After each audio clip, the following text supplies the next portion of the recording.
Welcome to Concrete Block, your premier source for in-depth analysis and thought-provoking discussions on the world's most pressing issues.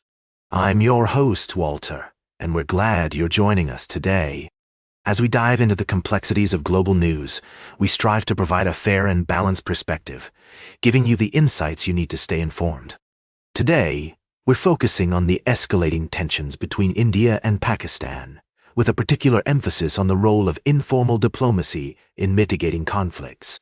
The recent crisis has highlighted the challenges faced by these two nations in finding common ground, despite their shared history and cultural ties. Experts point out that one of the key factors contributing to the deepening crisis is the lack of effective informal diplomacy, often referred to as Track 2 diplomacy.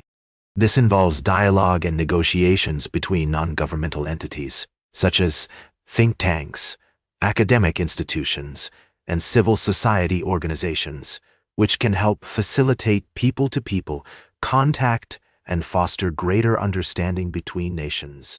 Sushopha Bhav, a founding member of the Center for Dialogue and Reconciliation, a New Delhi-based think tank, notes that Track 2 diplomacy has taken a hit in recent years. This is partly due to funding issues, but also because both governments seem less inclined towards dialogue. The absence of such informal channels has made it more difficult for hardline voices from both sides to engage in constructive dialogue. Historically, various organizations have played significant roles in fostering dialogue between Indian and Pakistani officials.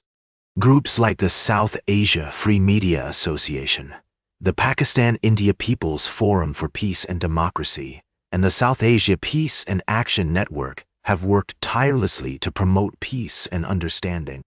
Between 2005 and 2015, the Center for Dialogue and Reconciliation led a series of civil society dialogues on Kashmir, enabling people-to-people contact and cross-border trade. Meanwhile, the situation is further complicated by internal political dynamics within Pakistan, where former Prime Minister Imran Khan's push to return to power faces significant hurdles, including his current incarceration and the internal disputes within his party, the PEIA.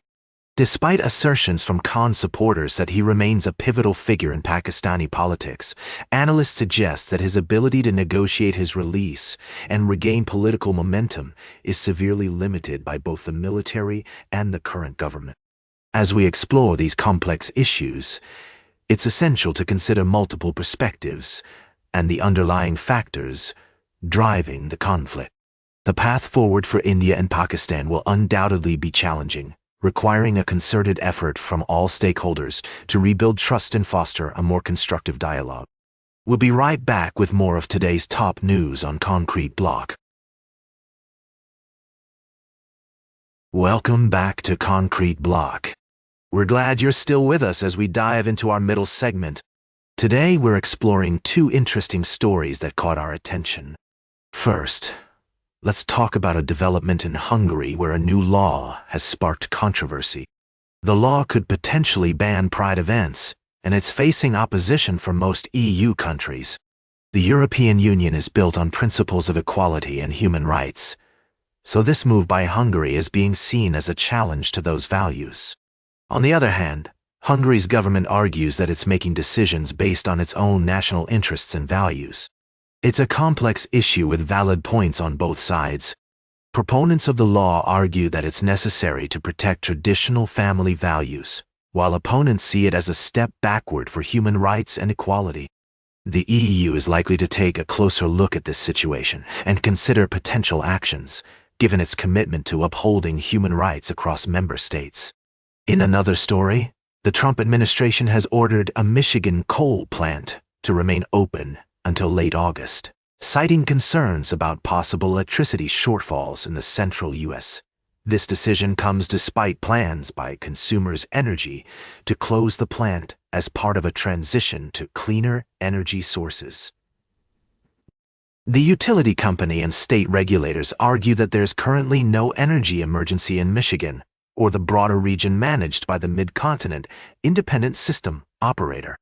On the other hand, The Department of Energy believes that keeping the coal plant operational could help mitigate potential risks during extreme weather conditions. Environmental groups are criticizing the move, pointing out the health and environmental impacts of coal emissions. It's a debate that highlights the challenges of balancing energy needs with the push for cleaner, more sustainable sources. Both of these stories underscore the complexities of policymaking, whether at the national or international level. Decisions often involve weighing competing values, interests, and priorities. As we follow these developments, it will be interesting to see how they unfold and what implications they might have for the communities involved. Stay tuned for our final story of the day, right here on Concrete Block. Welcome back to Concrete Block, folks. We're wrapping up today's show with a thought-provoking discussion on the current state of affairs in Syria. As you may know, the United States recently lifted sanctions on the country, marking a significant shift in its foreign policy approach. But what does this mean for the people of Syria, and how will it impact the region as a whole? To break it down, let's take a look at the complexities of the situation. On one hand, the lifting of sanctions could potentially pave the way for economic growth and stabilization in Syria. The country has been plagued by conflict and corruption for years, and the removal of these sanctions could provide a much-needed boost to its economy.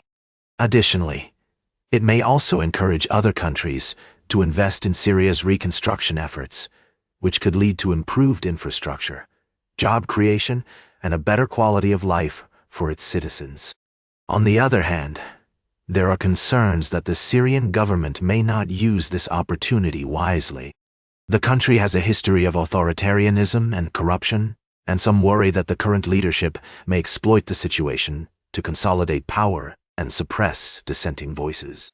Furthermore, the presence of extremist groups like AIDailyPress and the Islamic State still poses a significant threat to regional stability, and it's unclear how the Syrian government plans to address these challenges. It's also worth noting that the international community has a critical role to play in ensuring that Syria's transition is successful. This includes providing support for reconstruction efforts, promoting good governance, and encouraging transparency and accountability.